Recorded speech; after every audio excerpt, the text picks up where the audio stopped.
and this is a segment where we take notable personalities from our society and we seek to understand what is it that drives them, what is it that motivates them to do the amazing and outstanding things that they do. Tonight we have a gentleman by the name of Gregory Muchiri. He has been an addict in his own admission, and having seen the problems that addicts across the country and across the world go through, when he made the effort to change his life, he made it his life's mission to work for the betterment of all addicts. He said he was going to dedicate his life, time, and resources to ensure that those in that unfortunate predicament are able to get the help that they deserve. Tonight, we have a gentleman that will celebrate, Mr. Gregory Muchiri. Karibu sana. Thank you very much. You're welcome. Thank you, thank you. Perhaps you can tell us in your own words, paint us a picture of how it was for you before you became the new person that you are today. My name's Gregory Muchiri, just come from Kambu, a village called Kirigiti there. I've been in active addiction for 17 years. 17 years? 17 years, and I started when I was in secondary school, that is Kanunga High School.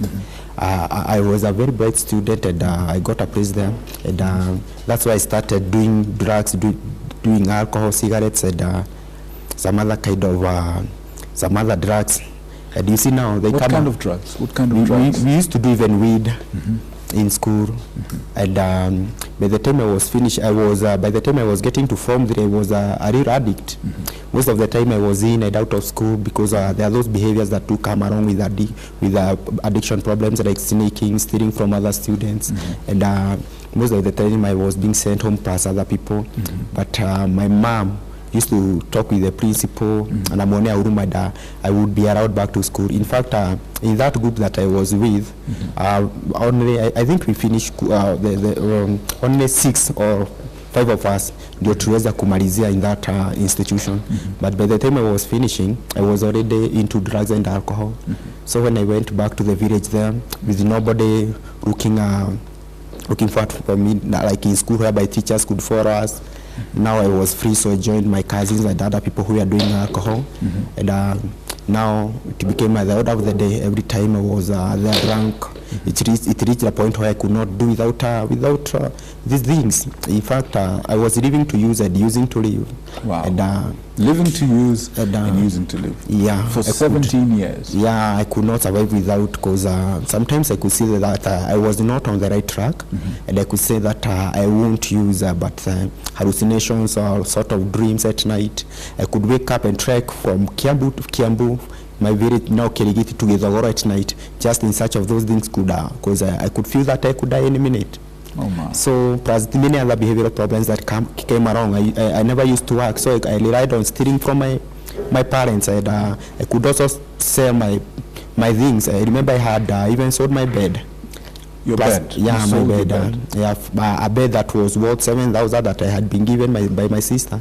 I had sold it for 600 shillings. 600 shillings? It was like exchange. We exchanged with alcohol. Wow. Yeah, so there's nothing good that I could keep. There's nothing good that I could see and not take it and go and sell. So even everybody started avoiding me like plague. So it was it was dangerous, because even the family itself was suffering. I never knew that it is a family disease, because the way I was suffering, my mother was also suffering, plus my sisters. And you see there are other people who do cheer you as you do all those sort of things. So it reached a point now that that my health ikakuwa baya sana, because I could not eat, could not take shower, or was not well. Now I started realizing that things were not the way they are supposed to be. So tell me something. For 17 years, you're this young person full of promise, full of ideas and a hope for the future. But you're hooked to drugs, you're hooked to alcohol, and for 17 years, that is your lifestyle. What was it that changed? What was it that made it difficult to keep going on as you were? Why, or what is it that triggered the change in you? Okay, I had my dreams when I was in secondary school and even in primary school. Then they were shattered by this disease of addiction. And so in those 17 years, I could, you see now, it reached a point whereby now I was totally hooked and I could not do without them. And I tried so much to quit, but it seemed impossible. So that something else needed to be done. And I could see that those other people that we were with in Kanunga, I could see some were working in banks, some are big people driving big vehicles, and I could envy them. So now, but when I used to try to talk to some of them, and they're avoiding me. It was like they're avoiding me. So my self-esteem ikaenda chini. I started counting myself as a failure, and I decided to commit suicide. In fact, I tried thrice, but all turned very unsuccessful. 3 times? 3 times. My gosh. But hakuna yenye nitoboa. So I was thinking about change. I was thinking about my life now, but nothing could stop me from taking these things, because once nigejaribu kuacha those shivers, I could not even speak, tremors, all hallucinations, all those things could drive, and withdrawals now, they could drive me back there. So there was a time that I met one of my secondary school teacher, Professor Gashoda. That time she was not a professor. I think she used to take us through English in Kanunga High School. And most of the time I used to meet her on Sundays, but she used to give me 50 bob because she did not want to talk with me much, because most of the time I was drunk, just to avoid so much disturbance from me. But this time around, when I met her in a salon, I told her, no, I don't want the money. I want to talk to you because I want you to help me. I want to change. I want to see how you can help me get out of these drugs. And now she told me that the best place for me was a rehab. So she started talking with the family members, but the family members told her that I cannot quit drugs. They are waiting for me to die. They will just cry for... So these are your family members? Yeah. When, you see, right now you're in a position where you actually have worked as, as a counselor. You have managed a rehab, and right now you're running your own organization, which is a rehab and a counseling center and all that. When you put, you've seen both sides of the coin. I want you to talk to us about something you said earlier. You said you did not realize it was a family disease. You thought it was only your own disease. And number 2, you're defining addiction as a disease. I want you to talk to us from 2 positions. One, as a recovered addict. Tell us why you define it as an addiction. And I also want you to paint the picture of how a family member should deal with somebody who has an addiction.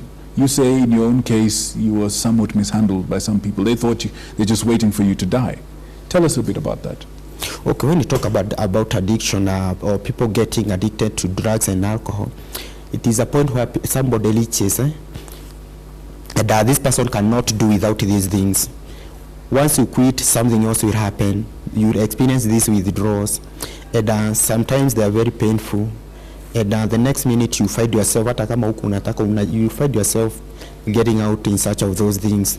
Now, when you talk about addiction, we talk about it as a disease, and it touches 4 areas. It's a biopsychosocial, spiritual disease. Biologically, you are affected, psychologically, socially, and spiritually.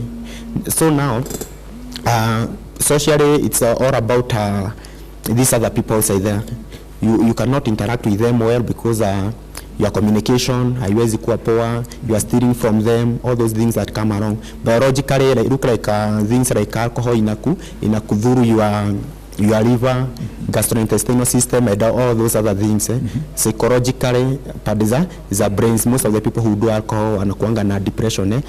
Spiritually, umepatana na your God, so that inafika somewhere that ukipatwa na hasira, ukipata any problem, you just drink to rid that problem, or it is not reading, it's only masking. So now you need to know God. Tell me something about it. Just sorry to interrupt you. When you think about a disease, in the general sense of the term, the understanding is there is a cause for that disease. There's certain factors that expose you to the occurrence of that disease. In the case of addiction to either drugs or alcohol or any other substance, what would you say are the things that push someone towards such a lifestyle? Because when you take about 10 people, and you expose them to the same pressures or the same influences, not everyone will go that certain way. What would you say is the reason for that? For you in your case, and for the people you've counseled, what is it that pushes people towards addiction? Towards even just abuse, first of all, before addiction?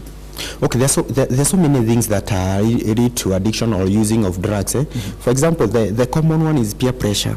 You want to have that sense of belongingness. You want to belong to a certain group, and you don't want to leave these people. And because they are doing, you tend to start doing. The other things are like environment. Environment, like in slums. In some slums, drugs are there and they are readily available. So when you unaona watu wakitumia huko, unaona it's like a swag, na unaona people tend to do it. Parenting also, that one is the commonest that now I'm seeing. You see now most of the parents wamepotea sana hapa, they don't have time even with their children. And you see like now there's so many types of drugs, and there are those false ideas that are coming along, like ukivuta bangi utasoma sana, you do kubel, you be alright every time. So these people we start experimenting, and sometimes parents are coming to realize when it is too late, when some of these things have triggered other conditions that cannot be arrested or cannot be treated. You see, so there are so many factors that, but those are the common ones: parenting, peer pressure, the availability in the environment. Yeah. Now, I'm made to understand that we're kind of running short of time, but I would like you to talk to a particular section of society that are watching you right now. You have had the experience of having been a member of a family, a promising young man, and then you fell into the abuse and addiction. And then you have also had the opportunity to leave that lifestyle and not only forge your way into the world as progressing, but you've also set up your mind and set up an organization to help people who are in the position that you're in.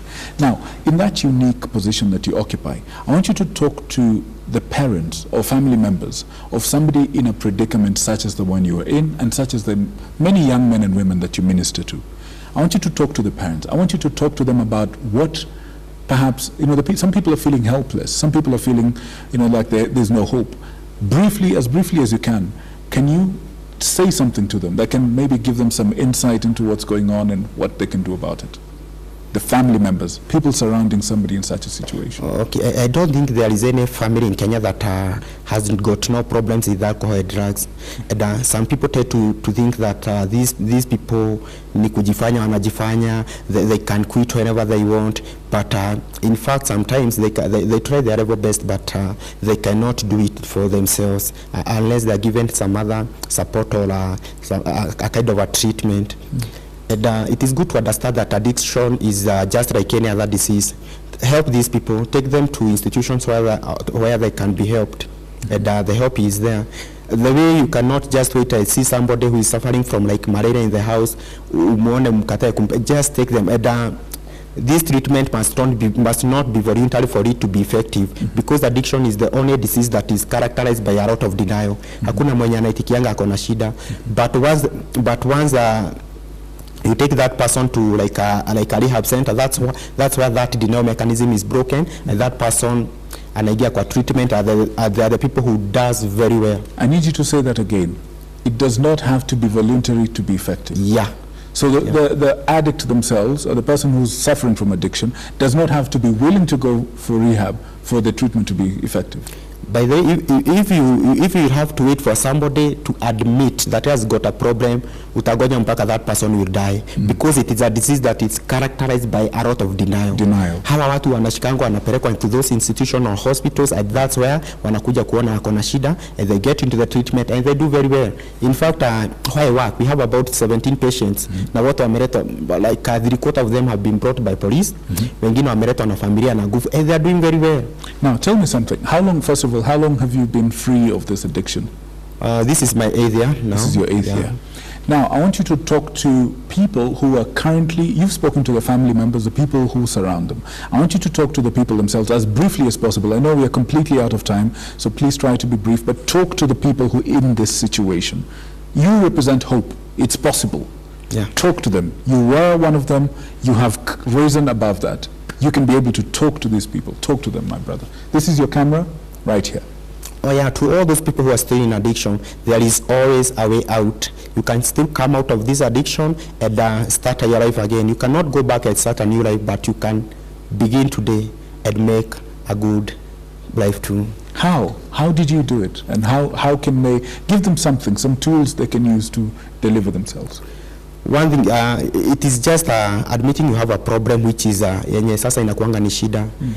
But after admitting or being taken through that treatment that we normally go through, you start again. And definitely people do make it. Like me now, I thought that all was over. After falling forward, I went back to school. I have like 2 diplomas. I have so many certificates, and I'm still moving on.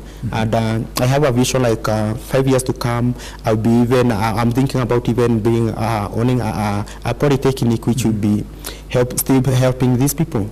So your dreams are not yet dead. You can still make it in life. It's just a matter of getting assistance from those people who can help you, and you move on, and things will be well. Families will be restored back. I've seen even those people when the familia zimevujika for even 10 years due to alcohol and drugs, na bado zinarudi after one sobers up. You see now, possible. Like you look at all these behaviors that come along as a result of doing drugs. Okay, once a person quit these things, all these behaviors will move. So zikienda, life will be back to normal. It's possible. Yeah, it is possible. That's the biggest message I'm getting from you, that it is possible. And you're a sure sign of that. I'm sure. Now, real quickly, you run Ahadi. Tell us about that, and tell us how people can get in touch with you for more.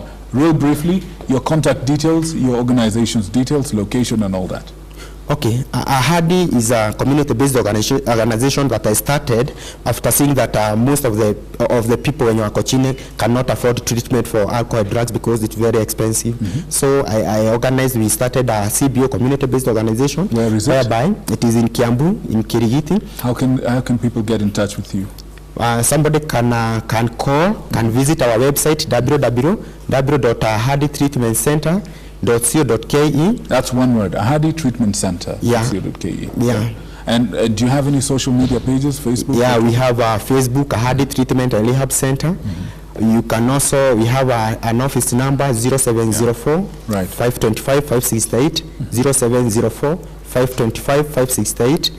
And it's a Christian-based organization whereby we assist those still suffering from alcohol and drugs plus other behavioral problems. All right. Thank you so much. And I appreciate your ability to share your powerful message, even in the short time that we've had. Thank you very much. Good people, you've heard it from the man himself, entirely credible source. He lived it. He walked the talk that he's talking right now. He's been through the trenches. He's hit rock bottom, and he's here standing upright as a shining beacon of hope for anyone in such a situation or with somebody in their lives who has that sort of situation. We take a short break.